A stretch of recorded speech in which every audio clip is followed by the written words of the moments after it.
Good morning my dear student.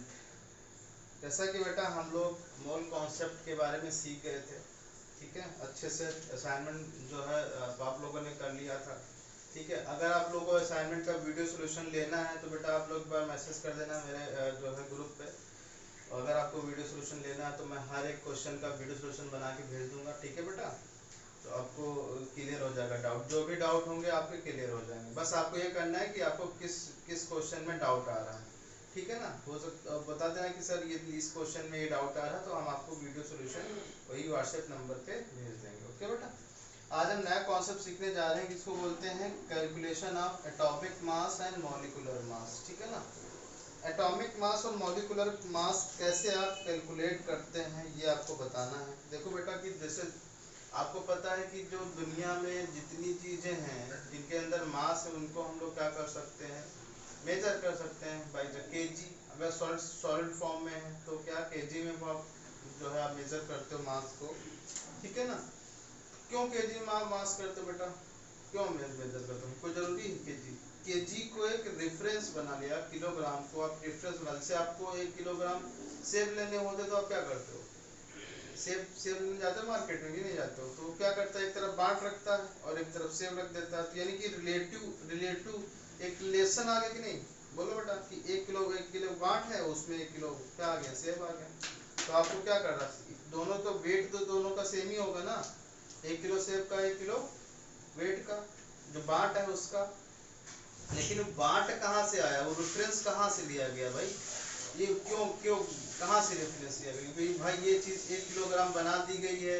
इसको आप कोई भी चीज अगर इससे इसके रिस्पेक्ट में मेजर करोगे तो वो जो चीज होगी वो 1 किलोग्राम ही होगी, अगर इसके इक्वल है तो एक लंदन में बेटा लेबोरेटरी है जिसके प्लेटिनम के ब्लॉक रखा हुआ है जिसका वेट कितना है 1 किलोग्राम है। उसको उसको जो एक क्वांटिटी बता दी कि भाई इस मास के इक्वल जो भी चीजें होंगी वो 1 किलोग्राम होंगी, यानी कि एक यूनिट बना दी गई, इतने यूनिट अगर कोई चीज होगी तो वो 1 किलोग्राम होगी, ठीक है। एक रेफरेंस बना दिया गया।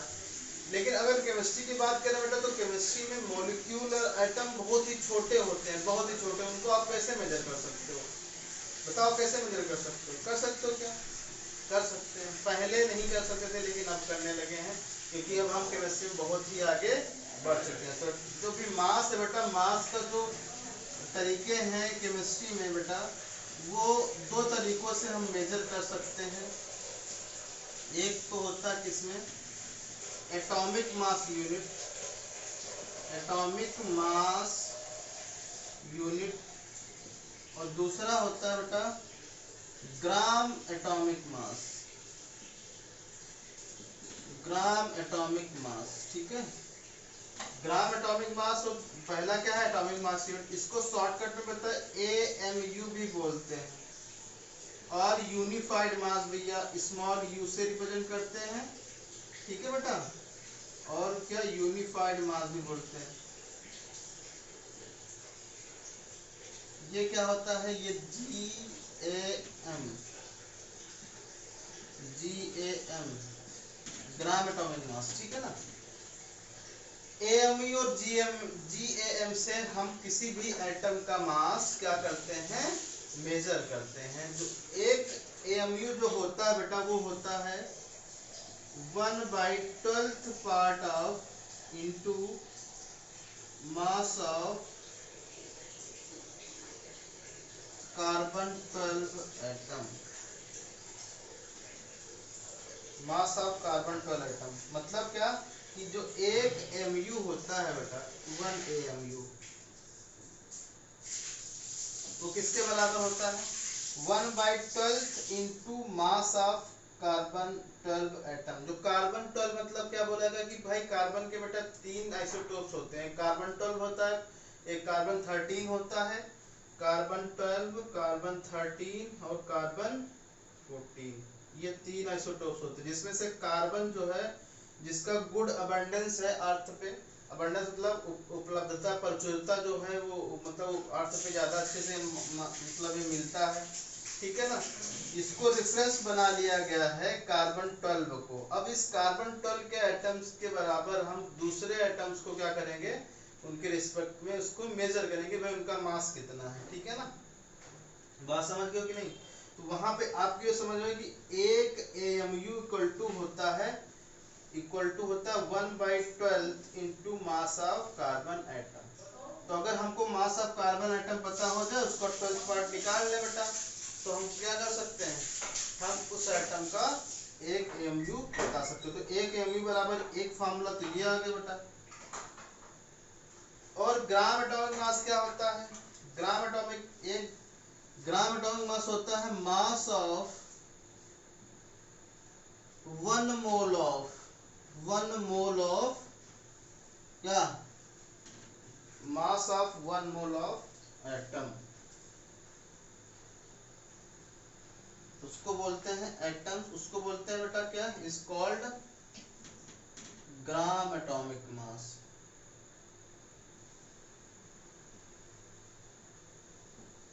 ठीक है, क्या बोलते हैं, ग्राम एटॉमिक मास बोलते हैं। तो ग्राम एटॉमिक, जैसे मैं तुमसे बोलूं कार्बन को ले लो बेटा, तो जो कार्बन 12 है, इसको जब 1 मोल का मास मेजर किया गया 0.23 इंटू 10⁻23 आइटम जब लिए गए किसके बेटा, कार्बन 12 के, तो वो केवल 12 ग्राम के बराबर आए बेटा। तो ये 12 ग्राम जो लिखा है बेटा, वो क्या लिखा है, वो उसका मतलब समझ जाओ कि एटॉमिक वेट जो आपने डिसाइड किया है उसमें कार्बन का, वो कार्बन उसके अंदर कितने पार्टिकल कार्बन के हैं, वो है 6.023 इंटू 10⁻23 एटम्स हैं कार्बन के। उनको जब मेजर किया तो वो 12 ग्राम के बराबर आए। बात समझ लो कि नहीं, एक मोल कार्बन एटम। जब अगर ग्राम की बात करें तो जैसे मैं तुमसे बोलूं कि बेटा बताओ ऑक्सीजन का ग्राम में बताओ कितना होता है, ऑक्सीजन का 16 होता है, लेकिन ऑक्सीजन मतलब ऑक्सीजन के पार्टिकल कितने होंगे, 6.023 इंटू 10⁻23 पार्टिकल को जो मेजर किया गया, तो वो कितने किसके बराबर निकले, बताओ बेटा, वो निकले 12 ग्राम के बराबर। ठीक है, 16 ग्राम के बराबर। तो ऐसे ही जिसका जिसका ग्राम तो ग्राम में वेट दे रखा है, उसमें बेसिकली क्या होता है बेटा, उसमें ये है क्या, उसमें ये समझ लेना कि वो कुछ नहीं है, उसमें केवल 1 मोल एटम का वेट है वो, तब ग्राम में बोलोगे। लेकिन एक MU को कैसे बोलोगे, अब आपको पता है कि कितने एटम होंगे, 12 ग्राम होंगे, ठीक है ना। तो अगर हम इतने एटम है तो एक एटम का मास कितना होगा बेटा, एक एटम का मास बताओ, 1 एटम मास, बताओ बेटा 1 एटम का मास कितना होगा भाई, इतने एटम हैं, कितने एटम है, 6.023 इंटू 10⁻23 कार्बन एटम है। इतने एटम 12 ग्राम के बराबर है। तो एक एटम कितना होगा, एक कार्बन एटम का मास कितना होगा बेटा, जैसे मैं तुमसे बोलूं बेटा कि चार जो है चार आलू जो है, चार जो है पोटैटो का वेट 40 ग्राम है, तो एक पोटैटो का वेट कितना होगा, चार पोटैटो का वेट कितना है बेटा, 40 ग्राम।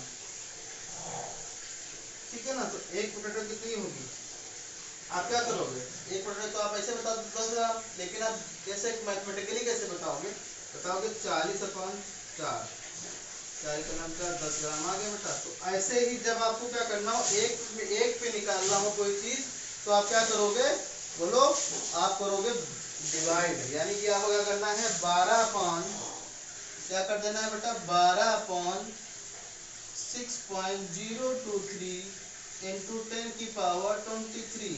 ओके, ये कर देना है इसको। हाँ तो बेटा यहाँ पे क्या होता है, यहाँ 12 क्या है, 12/6.023 एक कार्बन एटम का मास होता है। तो यहाँ पे रखो एक कार्बन एटम का मास बेटा, तो 1 AMU is equal to 1/12 into क्या लिखोगे बेटा, बोलो, मास ऑफ क्या, यहाँ पे लिखोगे ऊपर क्या लिखोगे, 1 इंटू 12/6.023 इंटू 10 की पावर 23, क्योंकि मास ऑफ वन एटम तो यही है ना, और अपॉन क्या लिखोगे 12। इसको क्या लिख सकते हो बेटा ऐसे, 12 अपॉन 12 इंटू 6.023 इंटू 10 की पावर 23। ठीक है, ये कैंसिल हो जाएगा, क्या बचेगा 1/6.023 इंटू 10 की पावर 23। और ये क्या है बेटा, ये एक मोल के बराबर है ना, यानी कि हम एक mu इक्वल टू लिख सकते हैं 1 AMU इक्वल टू हो जाएगा 1/NA। Okay, 1/NA।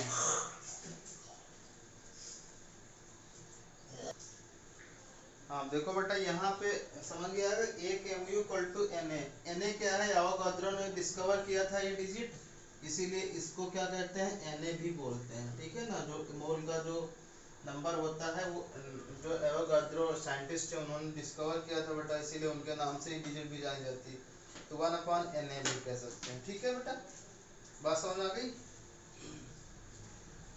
तो देखो एक फार्मूले कौन कौन से आ गए, एक फार्मूला ये आ गया कि 1 mu equal to 1/12 into mass of carbon 12 atom, and एक mu इक्वल टू क्या होता है 1/Na होता है। और एक Na क्या आएगा, ये ग्राम आएगा बेटा, याद रखना ग्राम में आएगा ये। ठीक है ना, तो अभी देखते हैं कि कैसे ग्राम में आता है। ये फार्मूला लिख लिया, लिख लो बेटा, ये दो फार्मूले लिख लो, तीसरा फार्मूला हम बताने जा रहे हैं।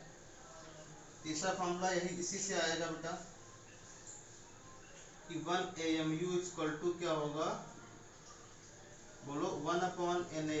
Na ग्राम आ गया, ठीक है ना, तो 1/Na कितना 6.023 इंटू 10 की पावर 23। ठीक है ना, ग्राम। जब इसको डिवाइड किया गया बेटा तो ये आया, ये आया बेटा कितना,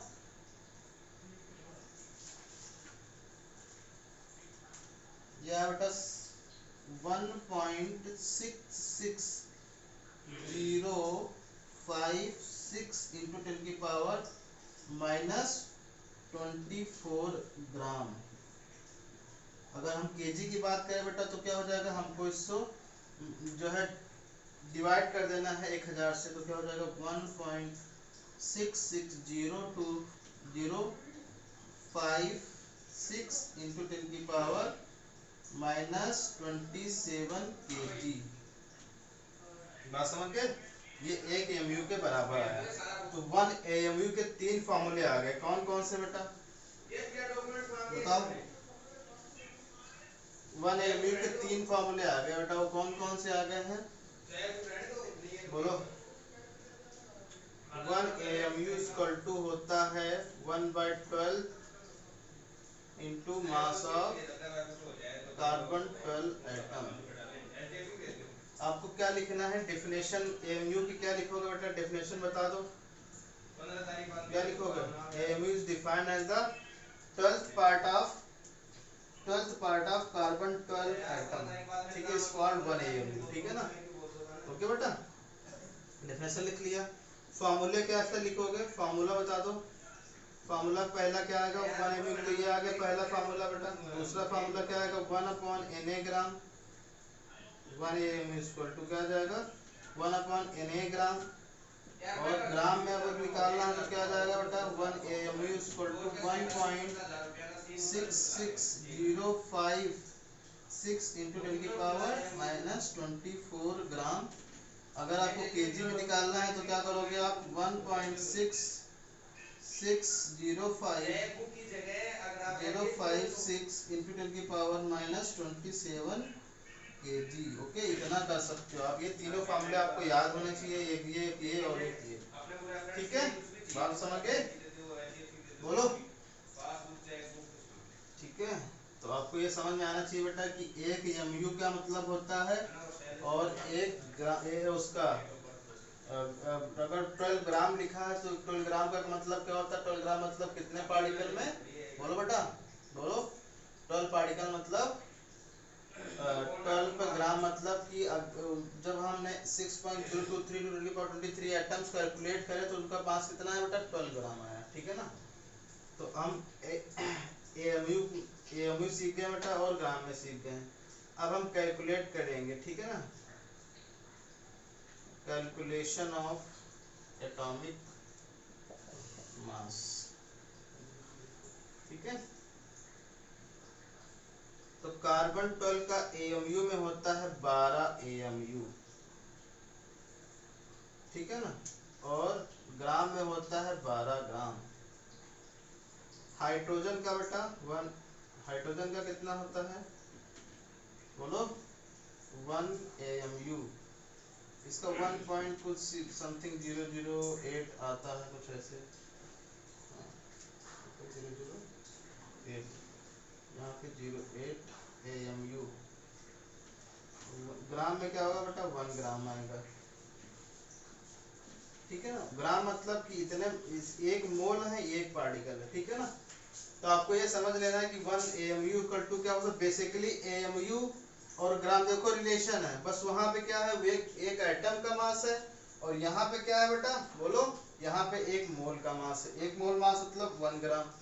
जब एक मोल हाइड्रोजन को मेजर किया गया तो 1 ग्राम किया, एक मास को मल्टीप्लाई किया तो 1 एएमयू 12 एएमयू आया, ठीक है ना। कार्बन के एक एटम का मास जब 12 जो है मेजर किया गया तो क्या है, 12 एएमयू। तो मास, ठीक है, बात समझ गए अच्छे से, कोई डाउट? ओके।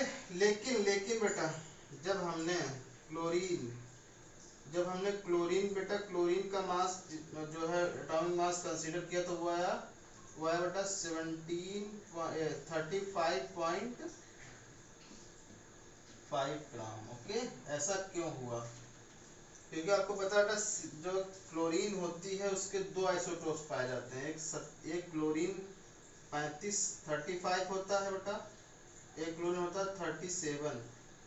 इनका एवरेज लिया गया बेटा, वो 35.5 ग्राम आया। एवरेज कैसे लोगे? इसीलिए देखा, जिन जिन जिन मास के आगे बेटा पॉइंट लगा होता है उनके आइसोटोप्स होते हैं। इनको क्या कहते हैं बेटा, आइसोटोप्स, ठीक है ना। इनको कहते हैं आइसोटोप्स कहते हैं, ठीक है। इनको आइसोटोप्स कहते हैं जो एक से अधिक होते हैं। इनका जो एटॉमिक मास